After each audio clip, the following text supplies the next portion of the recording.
So you've seen it in the news, but you've also seen it in your grocery bills and your energy bills. Inflation is really high at the moment. And what that means is you're having to pay more for the stuff that you normally buy. Now, Matt, what's causing this inflation? Well, this inflation's actually been caused by a big shock, a supply side shock. So what does that mean? Well, basically it means that energy prices have risen because overseas, Russia invaded Ukraine. Russia's a big supplier of gas, so the gas price went up, so energy prices have gone up. As well, we've seen the emergence of the economy from the pandemic, which has meant that a lot of our supply chain, the way we ship goods around the world has clogged up, which means people are struggling to get some goods, which again also pushes up the prices. So basically we've seen an increase in business costs and they've passed that on in the form of higher prices.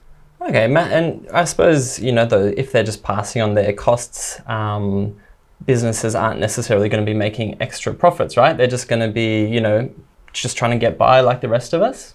Yeah, you'd expect that, but that has not been the case. So what a lot of businesses have done is they've taken advantage of the fact that all of consumers, all of their customers out there are expecting prices to go up. And because they're expecting prices to go up, what businesses have done is they've put up their prices even more than what they need just to cover the increase in their costs. And we just saw that Coles and Woolworths announced record profits recently. So, they're loving it at the moment. It's good for them. Yeah, exactly right. So if business put up their prices by more than their costs, their profits are going to go up. Okay, and so to combat this problem, this inflation, the Reserve Bank is increasing interest rates. We've seen them go up to record amounts. And so I was reading the other day, Australians with an average loan size of $586,000 will be forking out around $14,000 more per year in their mortgage repayments compared to what they were paying last year. So that's a lot of money that people are having to fork out because of these interest rate increases. Yeah, it's a big hit to their budgets. So Matt, how on earth is increasing people's mortgage repayments supposed to fix the problem of groceries being really expensive at the moment? That's a great question, okay? So normally, inflation is caused by an increase in demand. Imagine you're a business owner and you suddenly find that you're selling out of all of your stuff, right? You can't keep up with the extra demand. You've got lots of customers flooding in wanting your goods or services. So what the business does is it goes, well, if I'm going to sell out, I might as well put my price up and sell out at a higher price. I'll make a bigger profit. And so they're able to do that while ever that demand's there. So the idea of increasing interest rates is to take demand out of the economy. So they put up interest rates, suddenly their customers are paying more in mortgage repayments, and so they have less money to spend on the goods and services. And so the firm suddenly finds it's not selling out, it's not selling as many goods, and it can't put up its prices as much. The problem with that is that this inflation hasn't been caused by excess demand. It's actually been caused by stuff that's happened overseas. It's also been caused by flooding in Australia that might have put lettuce prices up, veggie prices up. Now, if interest rates go up, that's not going to change the world price of gas. It's not going to change the world price of oil. It's not going to mean that there's suddenly more lettuces or potatoes or whatever else is in short supply, which means rising interest rates isn't really going to affect this kind of inflation. Okay, wow. So what I'm hearing is for the everyday Australian, you're getting slammed with the interest rates. That's if you have a mortgage. You're getting slammed with the high prices for your energy and for your groceries. Who is this interest rate rise actually good for? Well, there are a number of small groups that it's good for. It's good for the banks because they're able to charge higher interest. Oh, they're loving it. And that we saw all the big four banks have been recording record profits as well. They're laughing.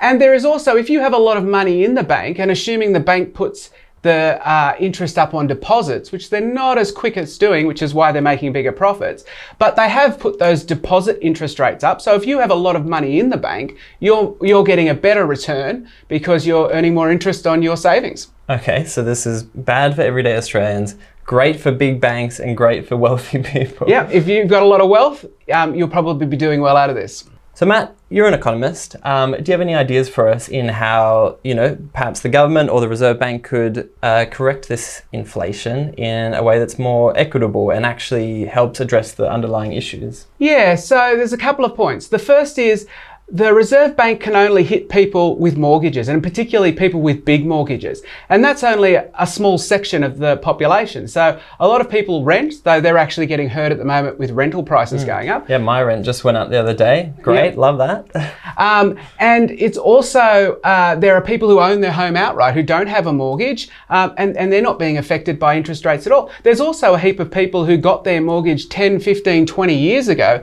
who've mostly paid down their mortgage. And so these higher interest rates, while they're paying a little bit more, is not impacting them a lot. So it's really concentrated in a small group of people who have very large mortgages, which means they've probably got in the market more recently, and they're probably sort of younger to middle-aged people who first got in the market. And because they're only hitting this smaller group, then they have to hit them harder in order to reduce aggregate demand in the economy.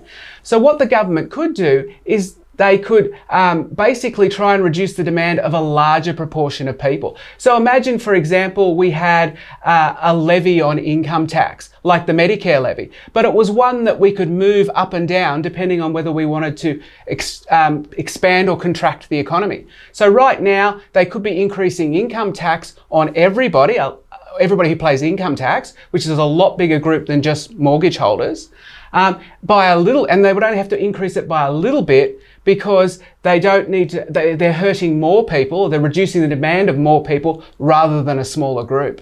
Okay. Slug them all. Get them. Absolutely. Well, you know, I mean, basically what it means is that you reduce demand in the whole economy by hitting a larger group, so you don't have to hit them as hard. And so what about, if we go back to the groceries, right? Is there things that the government can do to control those prices that are just creeping up and up and up? Well, probably not. So when we have this kind of supply side inflation, actually the best response, and what the governor of the Reserve Bank said, is there's no real policy response. You just have to wait for it to go through the system. While the governor's increasing interest rate because that's the only tool he has, it's not a particularly effective tool. And really the correct policy response is to allow the inflation to flow through the system rather than increase interest rates.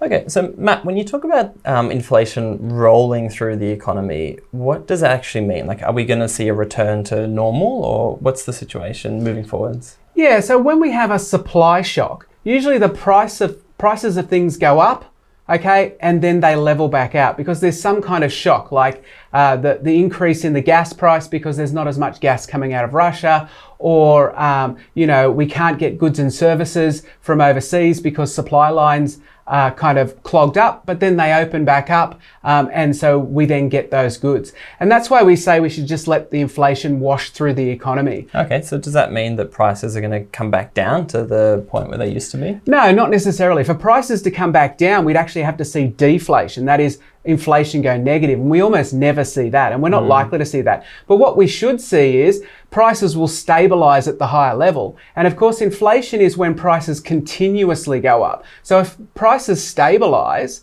then we'd expect inflation to basically no longer be high. And that's what we're seeing at the moment.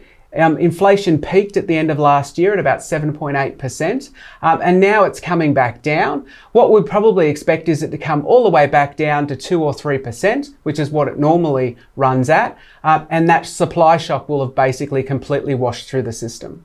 Okay, and so then when we think about, what this means for people, and when they're going to the shops like Coles and Woolies, are going to keep their prices at the high point where they're at now, which feels high, but that's actually just the new normal then. Yeah, exactly right. So Woolies and Coles and all of the other things are unlikely to decrease their prices much.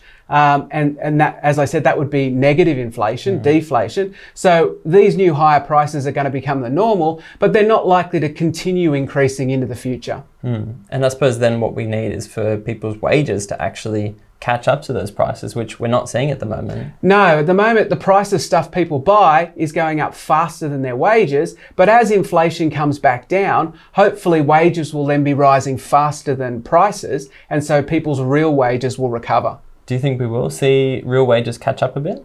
I think over time we will. The Treasury and the Reserve Bank are predicting that inflation will be back down below 3% by sort of the end of next year. And so if they're right, then real wages will probably be higher than inflation. But for the next year, we're going to be facing still falling real wages and a slowing economy. So it's going to be a tough year next year. Okay, and are these interest rate rises actually working to slow the economy like the RBA governor wants them to? Well, they're being effective at slowing the economy. We expect next year in the budget papers that just came out last month is predicting that the economy will slow quite dramatically next year. And that's all because we're seeing higher interest rates taking demand out of the economy and therefore reducing economic growth. In fact, next year, per capita economic growth, per person, average economic growth is actually supposed to go backwards. That is, the economy is predicted to grow by 1.5%, but the population's expected to grow by 1.7%. So the population is actually going to grow faster than the economy, which means the average GDP per person is expected to go down.